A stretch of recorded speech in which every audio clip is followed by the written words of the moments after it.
নমস্কার বন্ধুরা, তোমাদের সঙ্গে আজকে শেয়ার করব একদম নতুন একটা রেসিপি। আশা করি এটা কেউ খাওনি বা বেশ কিছু লোকই কিন্তু খাওনি। সেটা হচ্ছে তরমুজের যে অংশটা আমরা খাই না, যে অংশটা সাদা অংশ আমরা ফেলে দিই, সেটাকে আমরা ভালো করে ধুয়ে নিয়ে ছোট ছোট করে কেটে নেব।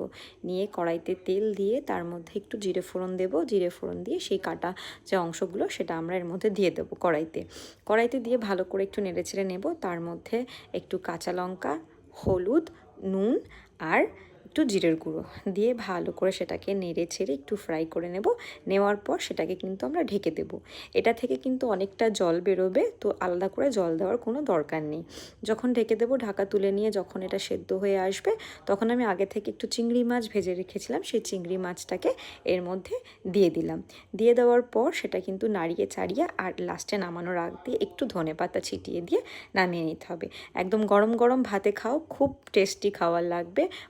বুঝতেই পারবে না তোমরা এটা যে তরমুজের খোসা খাচ্ছ। আর নামানোর আগ দিয়ে কিন্তু অবশ্যই একটুখানি যদি পারো কর্নফ্লাওয়ার দিয়ে দেবে, কর্নফ্লাওয়ার জলে গুলে সেটাকে দিয়ে দেবে।